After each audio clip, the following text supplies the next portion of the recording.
Staff to the Director as Deputy Assistant Director for the Office of Protective Operations and as Deputy Assistant Director for the Office of Intergovernmental and Legislative Affairs. Mr. Director, thank you for appearing before this committee today. You are now recognized for your opening statement. Good morning. Chairman Peters, Chairman Durbin, Ranking Member Paul, Ranking Member Graham, and distinguished members of the committees. Thank you for the opportunity to appear before you today. A critical part of the Secret Service mission is protecting our nation's current and former government leaders.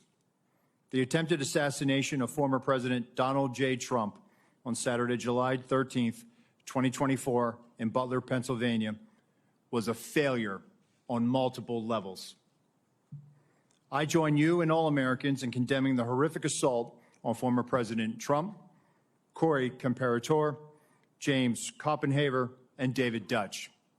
And I extend my deepest sympathies to the Comparator family and my sincere wishes for Mr. Copenhaver and Mr. Dutch's continued recovery. Before I begin, though, I want to commend the heroic actions of the men and women of the United States Secret Service on July 13th. Our special agents shielded the former president with their bodies while shots were still being fired, selflessly, willing to make the ultimate sacrifice without hesitation.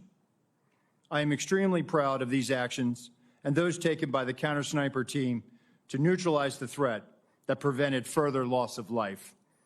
And I applaud the actions of our tactical teams that responded so quickly.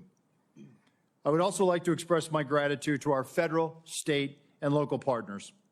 We rely on these critical relationships, which have developed over decades of daily collaboration to secure protective events and conduct criminal investigations. As you're aware, there are multiple ongoing investigations of the attack and the security failures that occurred that day. I pledge my full support to those inquiries so the Secret Service, your committees, and the American people have a thorough and complete understanding of what happened leading up to and during July 13th. I will not wait for the results of those findings to assess where we failed that day. I have taken and will continue to take immediate steps to ensure we do not repeat those failures. Since my appointment as the acting director 1 week ago, I identified gaps in our security on July 13th and have implemented corrective actions. One of my first actions as acting director was traveling to the Butler Farm Show site to better understand how our protection failed. I went to the roof of the AGR building where the assailant fired shots, and I laid in a prone position to evaluate his line of sight. What I saw made me ashamed. As a career law enforcement officer and a 25-year veteran with the Secret Service, I cannot defend why that roof was not better secured. To prevent similar lapses from occurring in the future, I directed our personnel to ensure every event site security plan is thoroughly vetted by multiple experienced supervisors before it is implemented. It is clear to me that other protective enhancements could have strengthened our security at the Butler event. As such, I have directed the expanded use of unmanned aerial systems at protective sites to help detect threats on roofs and other elevated threats. I've also directed resources to facilitate our protective site communications, particularly our communications with our state and local partners. In addition, I have instructed the asset request for Secret Service protective details to be approved expeditiously and have ordered the maximum use of requested personnel at protective sites to address this heightened security environment. I've heard your calls for accountability, and I take them very seriously. And given the magnitude of this failure, the Secret Service's Office of Professional Responsibility is reviewing the actions and decision-making of Secret Service personnel in the lead up to and on the day of the attack. If this investigation reveals that Secret Service employees violated agency protocols, those employees will be held accountable to our disciplinary process.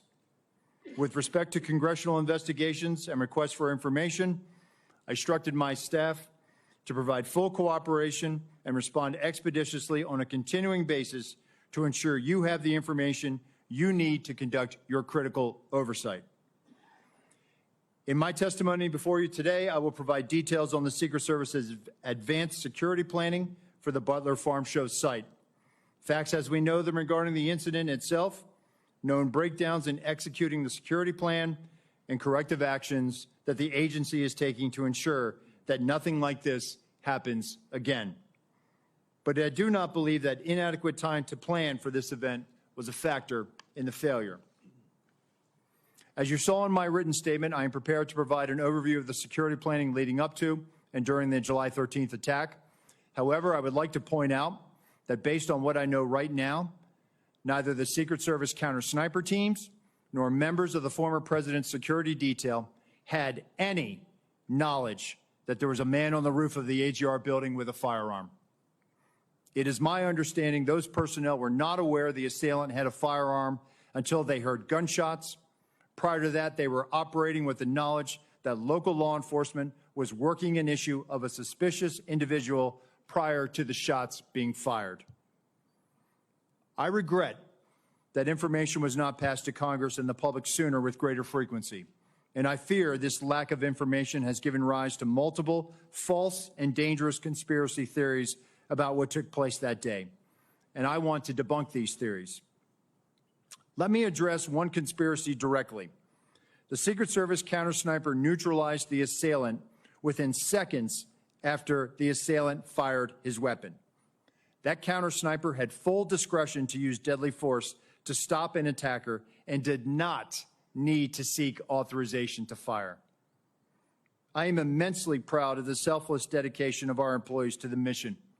Every day, across the globe, the men and women answer the call to protect our nation's leaders, and the standard is no fail for a reason. During our current high operational tempo, I want and I need to ensure that the Secret Service workforce are uplifted so they can focus on carrying out the mission. They have my full support, and I'm confident in their abilities to ensure the safety and security of the people we protect. They are worthy of trust and confidence, and they deserve your support as well as the support of the American people. Chairman Peters, Chairman Durbin, Ranking Member Paul, Ranking Member Graham, and members of the committees, thank you for the opportunity to testify at this joint hearing. I will submit the remainder of my statement for the record, and I will answer your questions. Thank you, Mr. O. Our second witness is Paul Abate. Mr. Abate is the Deputy Director of the Federal Bureau of Investigation at the Department of Justice. In this role, Deputy Director Abate oversees all FBI domestic and international investigative and intelligence activities. Prior to his appointment as Deputy Director, he has had a distinguished 3 decades within the FBI leading counterterrorism efforts, and most recently as the Associate Deputy Director of the FBI, where he's responsible for the management of all FBI personnel, budget, administration, as well as infrastructure. Mr. Abate, thank you for appearing before the committee here today. You are recognized for your opening remarks. Thank you, sir. Good morning, Chairman Peters and Durbin. Could you do that? Yes, sir. Could you also give us the protocols that are in place to secure a site like this? Yes, sir. Okay, thank you. One, the protective detail around President Trump, I know them all very well. They're brave men and women. And these questions is not to belittle anybody. They're trying to find out how the system fails so badly. You say you're not reluctant to ask for more money. What do we need to do to make it easier to hire people without lowering our standards? I mean, I know it's a hard job. Can we do anything to help you? So I think we're willing to take that back, sir. I think we're working on our time to hire. Well, if you had more people, you'd have more time off. That's true, sir. Okay, Yes. well, let's get more people, more time off. These are tough jobs. I mean, people on this committee know. Yes, I don't sir. know how they hold a family together doing what they're doing. It's the military really on steroids. The encrypted app. Paul, can you tell us about these apps? Have they been broken into? The guy had some apps that were encrypted. I think we've experienced a range of returns on this. Some of the applications that he was using online were encrypted in nature. Some of the email accounts. Have we that he broken was, into them? We've received returns. There are some that we have not been able to get information back because of their encrypted nature. Is there any way to solve that problem? Sir, Senator, we've talked about this before. We need a solution that provides lawful access to law enforcement. So you're telling me the guy that took 8 shots at the president, former president, has apps that we can't get into that may, if you could get into, reveal some relevant information? That is correct, Senator. So if he were talking to some foreign power, and I don't think any foreign power would hire this guy, by the way, so I'm not overly worried this was some great plot by the Iranians because they couldn't even think of this. However, there could come a day where something like this is very important. How do we solve this problem? Senator, as we've been saying, we need a solution that provides lawful access where when we go to So a you're company... telling me, I agree with you, I'm not blaming you. We have encrypted apps of an assassin, a murderer, and we can't get into them all these days after. That needs to be fixed, folks. I'm all for privacy, but to a point. What if, in the future, somebody's using these apps to communicate with a foreign power? I think we need to know these things. We need to know them in real time. So lessons learned is that everything failed. Corrective action, seems to me you need more money and more people. Accountability. At the end of the day, how many people do you think will be relieved of their duties, Mr. Rowe, because of this? Senator, I publicly cannot, and I cannot weigh in on that right Sure. now, right? It has to be a fair and neutral Absolutely. process. From a right? fair point of view, would you say this is a major system failure at every turn, and those in charge of the system in question, not only was it embarrassing, they failed? So, Senator, again, if there were policy violations, those individuals will be held accountable, and they will be subject Just send to our us the table of policies penalties. if you could. Yes, sir, Thank we you. will. But they will be held to our table of penalties, which Thank you. will include up to termination. Thank you. Director Rowe, in your testimony here today, as well as in your written testimony, you said very, very clearly that you can't defend why that building with with the shooter on top of it was not better covered. You were very clear. You cannot defend that. So my question to you is, my understanding is that there's a detailed site survey that is done prior to an event to identify potential threat points.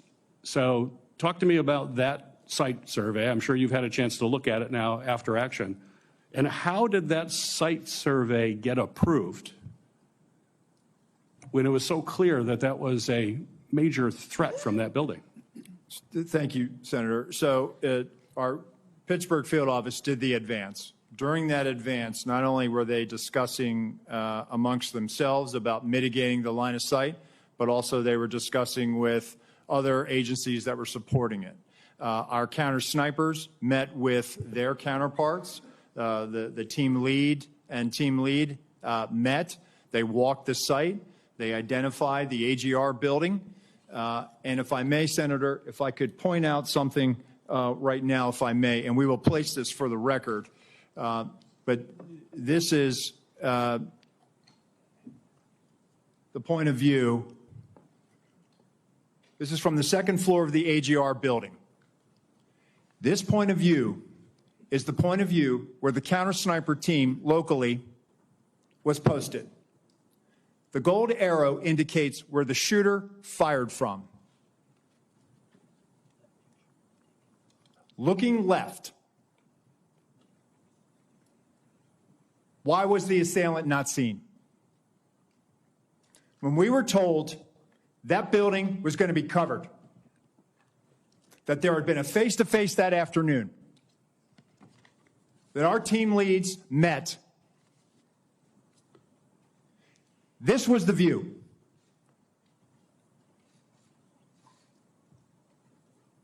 Let me show you another view, Senator.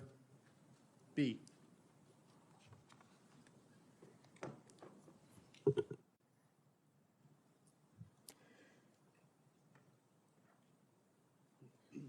This view is a reenactment by one of my agents, laying flat. there was a 5-inch rise on the middle of that roof. The assailant would have had to present his bore over that to get his shot off. The view underneath reflects the perspective that he would have had. Again, I call your attention back to the first exhibit if they'd have looked left. Give me C.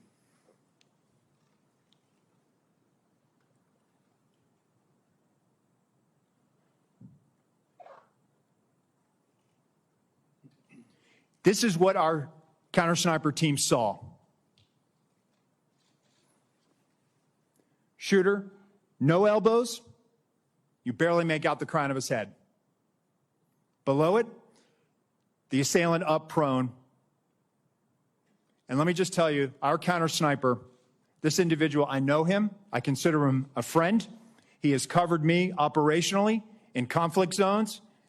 And when I did my time on the president's detail, he exemplifies the courage, the skill, and the ability to respond under great stress in such short time to neutralize the threat and prevent further loss of life.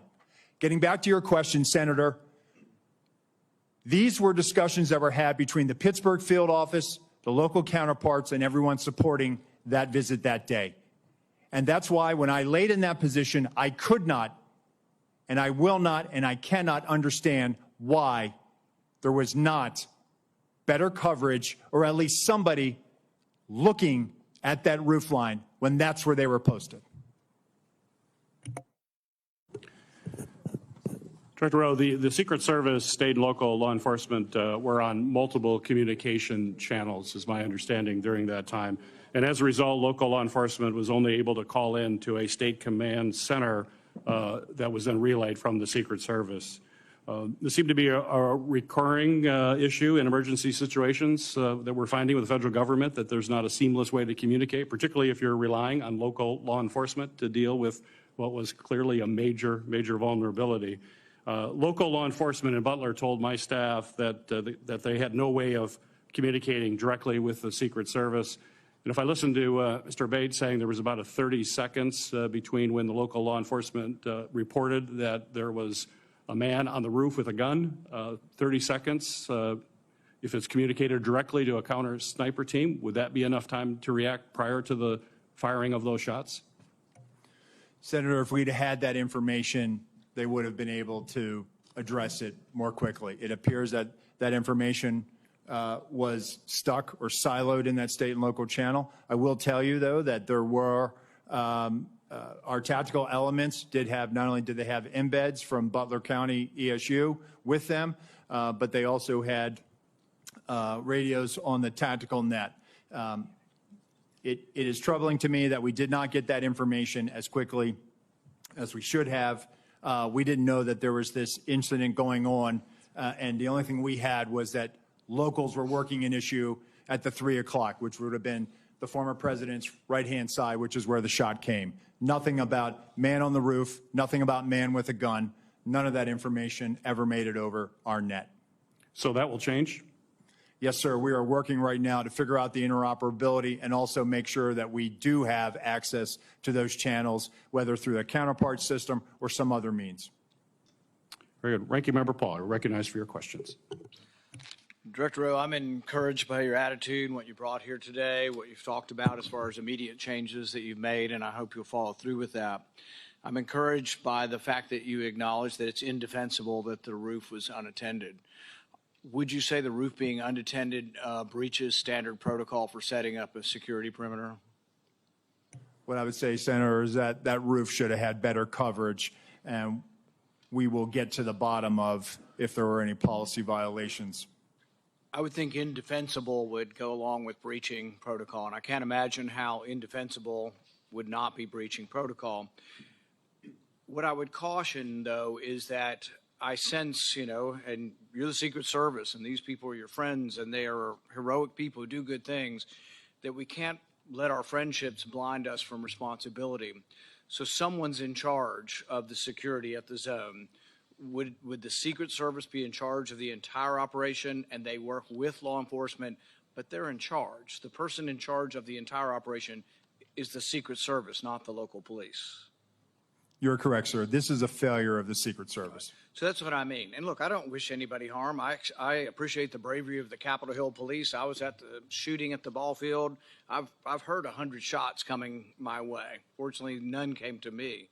But I appreciate the bravery of all the people who protect us. But there's also the idea that there are certain mistakes that don't make you a bad person, but they're just inexcusable, that if you made that mistake. So for example, let's say you determine, well, local police should have been on there and they told us, and local police says, no, they didn't tell us to do it. And it's a he said, she said. Still, ultimately, the agent in charge should be walking the grounds and say, there's a roof 100 yards away from the stadium with a clear sight. Someone's got to be on the roof. Local police, I told you to get on the roof. Get on the roof. Or you put the Secret Service. So ultimately, the buck doesn't pass along to somebody. Whoever's in charge is in charge. But really, I think it would be helpful to all of us. I know the process has to be meted out, but there needs to also be a process for protecting the next Trump rally. The fact that whoever was in charge in Butler next week is not in charge of a rally in Las Vegas. And so I think you really should say that. You should simply say that the leadership from that event is going through a process, but until that process, they won't be in charge of the Democrat National Convention. That would reassure a lot of people that they won't be in charge of security until it's determined. Can you tell us something to that accord? Yes, sir. So I can tell you that the team planning the Democratic National Convention, that is a national special security event. That team has been on the ground. That's from D.C. With support from our Chicago field office. But I just want to reiterate that our Pittsburgh field office staff, they are wearing this harder than anybody right now in the Secret Service. Right. They feel completely demoralized. And what I'm trying to do is also let them know that, listen, they need to be focused on the mission at hand. I also have to walk a tightrope here and make sure that I am not tainting any future discipline action. I understand, and I have great respect for all the officers. But ultimately, someone had to be in charge, and someone made a terrible error, and it's an error of judgment. The big error is the roof. But another big error is we have 90 minutes of a suspicious person. Now, Senator Durbin mentioned the rangefinder. None of these are enough to shoot a suspicious person, but they certainly, you would think, would be enough to stop the proceedings. That's where I think you get to the second major management or judgment error of this. Now, Trump's done probably 100 rallies like this. How often at one of his rallies are there 90 minutes of looking at one person and at least a half a dozen pictures of that person? How often does that happen? And is it against protocol to let a proceeding go on when you've got a suspicious person, 90 minutes worth of people talking about this person, and we don't stop the proceeding? Does that defy protocol?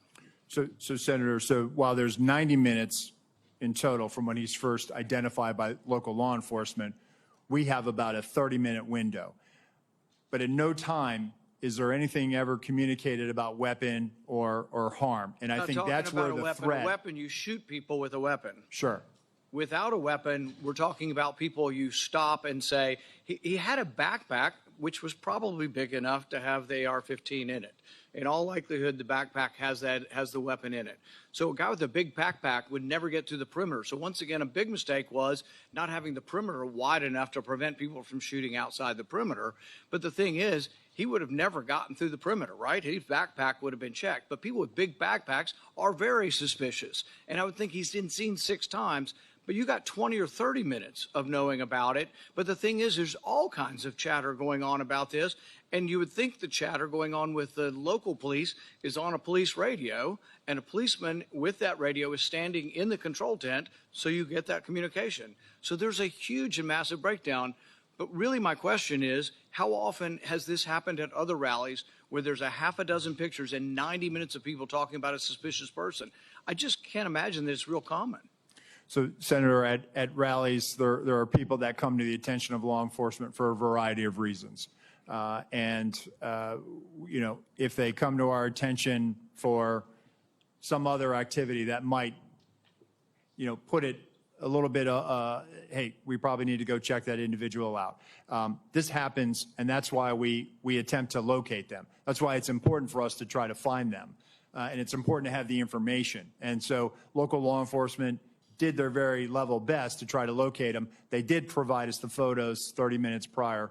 It just, he evaded any detection by law enforcement. But once again, it's the overall person in charge. It's a terrible breakdown. It's a terrible management decision not to have stopped it. There was a chance to stop the proceeding. And the question is not whether there's enough information to take down an individual. It's a much lower standard to say, hey, we're going to wait until we get this individual. The roof and the 90 minutes of it, both, I think, are failure of your protocol. And I think when that's determined, the person who made these decisions can't be in a position of authority again. Senator Klobuchar. Thank you very much. Thank